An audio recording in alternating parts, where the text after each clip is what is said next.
Bonjour à tous et bienvenue sur Guidance Introspective, c'est Myriam. J'espère que vous allez bien, que vous avez passé une bonne journée hier et que vous êtes prêts à commencer cette nouvelle journée. Donc on va voir aujourd'hui la guidance de ce mardi 3 juin. Donc je vous rappelle qu'ici on explore le tarot sous un angle introspectif et non prédictif. Il faut voir un petit peu ce tirage du jour comme un moment pour vous recentrer, pour ressentir les choses et pourquoi pas voir certaines situations sous un nouvel angle. Donc aujourd'hui, on va se laisser guider par un tirage en 4 temps, exactement le même qu'hier. Donc on va voir avec l'arcane majeur, donc qui est le monde, l'énergie principale de la journée. Les trois autres cartes, ça va être donc plutôt votre état intérieur, qu'est-ce qui se joue en vous, qu'est-ce qui pourrait vous bloquer et sur quoi vous allez pouvoir vous appuyer pour vivre au mieux cette journée. On aura une carte pour la question personnelle et une réponse en oui-non. Et on terminera cette guidance par un message avec l'oracle Magic Soul. Donc, pour vous résumer un petit peu le tirage en gros, après on rentrera vraiment dans les détails carte par carte. C'est un tirage qui nous parle de cycle qui touche à sa fin avec le monde, mais aussi d'un nouveau regard qui s'ouvre à l'intérieur de nous avec l'as d'épée. Alors c'est pas la fin ou le début, c'est vraiment un subtil passage entre les deux, là où on digère des choses, où l'on comprend, où on se redresse d'une situation ou de quelque chose. Du coup, on va partir avec la carte du monde, donc qui est notre énergie principale, notre énergie du jour. Aujourd'hui, on est vraiment, parce que le monde, c'est vraiment la carte, c'est l'une des meilleures cartes du tarot. Voilà, c'est l'accomplissement, la réussite. Le monde vient souvent récompenser un chemin long, parfois chaotique, mais que vous avez quand même su traverser avec constance, voilà, avec vos tripes, vous y êtes arrivé, donc c'est votre travail à vous, c'est pas du tout comme si vous avez réussi quelque chose, mais c'était de la chance. Là, vous avez vraiment mis toutes vos tripes sur quelque chose et vous avez réussi à le faire, et ça, bravo pour ça. Maintenant qu'on a posé l'ambiance générale avec le monde, qui est vraiment une carte d'accomplissement, de réussite, de succès, on va plonger un petit peu plus donc à l'intérieur avec notre as d'épée, de ce que vous ressentez vraiment au fond de vous.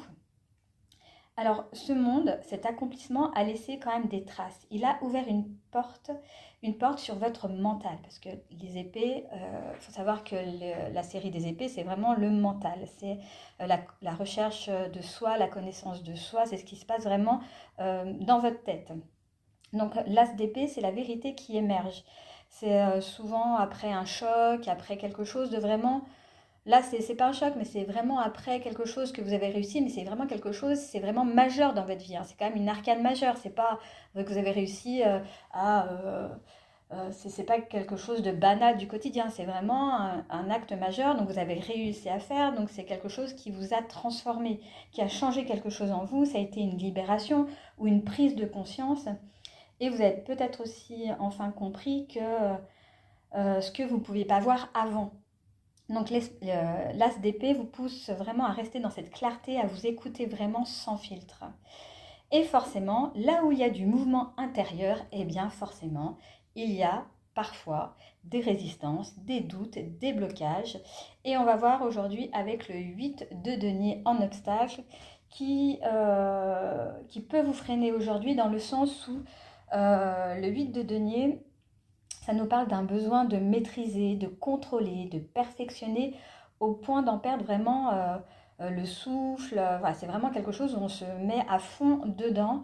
Et peut-être que vous cherchez encore à faire bien alors que tout est déjà fait, puisque vous êtes dans le monde, vous êtes dans l'accomplissement. Donc peut-être que vous cherchez à faire encore en plus, mais en fait, il n'y a rien à faire. Et du coup, vu qu'il n'y a rien à faire, et ben, ça vous bloque.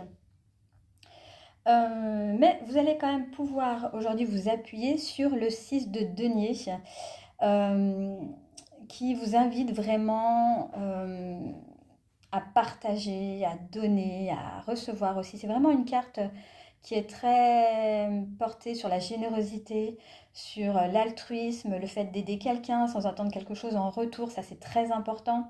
Ou d'oser peut-être accepter aussi un coup de main.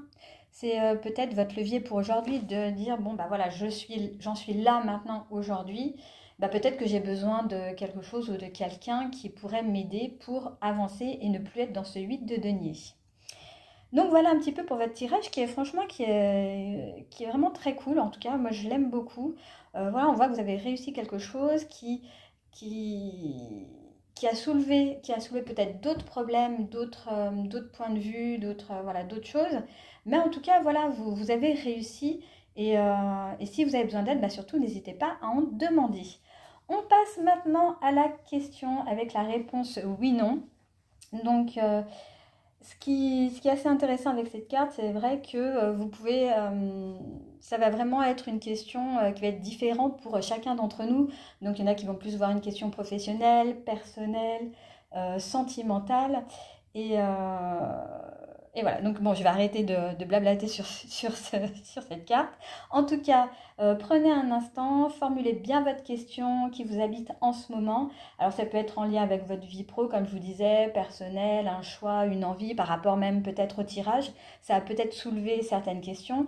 Donc mettez la vidéo en pause si vous en avez besoin et quand c'est bon, vous pourrez la relancer. En tout cas, notre carte pour la réponse oui-non, c'est la 4 d'épée. Et franchement, je vous assure, hein, j'ai pas fait exprès du tout, mais c'est une carte neutre. Voilà, ça veut ni dire ni oui ni non. Parce qu'en fait, cette carte, le 4 d'épée, bah, ça nous invite à nous reposer. C'est la sérénité, c'est la tranquillité. Et du coup, c'est pas du tout le moment de prendre une décision vraiment tranchante entre le oui et le non. Alors, comme je vous le disais hier, j'aurais pu prendre une autre carte pour vraiment avoir une réponse. Mais voilà, pour moi, c'est fausser le jeu. Donc, bon, bah voilà. Aujourd'hui, il va falloir faire comme hier. Peut-être attendre un petit peu avant de prendre des décisions ou de donner une réponse. Mais là, c'est vraiment pour la question que vous êtes en train de vous poser. N'agissez pas tout de suite. Pesez bien le pour et le contre. Ouais, soyez un petit peu au repos, enfin, comme cette personne-là qui attend au coin du feu. Et peut-être que demain sera peut-être plus propice pour prendre cette décision. Donc, on finit par la carte Magic Soul. Donc aujourd'hui, j'ai tiré Balten, le pouvoir de l'amour, simplicité, cœur vivant. Et on va voir tout de suite ce qu'elle nous dit. Cette carte t'invite à ouvrir ton cœur et à faire preuve de plus de simplicité. Ne laisse pas ton ego parler et agir pour toi. Ne te laisse pas influencer par des jugements qui risquent de devenir des reproches. Ne cherche pas à vouloir tout comprendre et à tout expliquer parce que certaines choses ne répondent pas à tes attentes. Exprime seulement tes désirs et observe les actes car ils en disent long sur ce qui motive les gens. Et quelle que soit leur motivation, comprends-les simplement sans les condamner ou essayer de les influencer pour qu'ils abondent dans ton sens. Chacun évolue à son propre rythme avec ses problématiques personnelles. Ouvre ton cœur en étant indulgent et tolérant. Cette ouverture te permettra de ne pas nourrir de la rancœur et de la colère. En ne laissant pas tes ressentiments étouffer ton feu intérieur, tu te rends réellement service. Cette attitude peut aussi débloquer des situations et transformer le cours des événements. Alors là, on vous pose certaines questions pour ceux qui font du journaling. Donc, je vais vous dire les 3 premières. Quelles sont tes conditions pour être en mesure d'aimer ou d'apprécier une personne? Parviens-tu à ouvrir ton esprit et ton cœur afin d'essayer de comprendre les autres sans les juger? Et penses-tu que l'amour se mérite? Si oui, quelles sont les conditions pour mériter ton amour? Et c'est ainsi que s'achève la guidance du jour. J'espère qu'elle vous aura plu. Si ça a résonné pour vous, j'en suis vraiment ravie. Si ce n'est pas le cas, bah c'est peut-être que ce n'était pas votre message du jour et c'est tout à fait ok aussi. En tout cas, prenez bien grand soin de vous. Et si le cœur vous en dit, bah je vous retrouve demain pour une nouvelle guidance.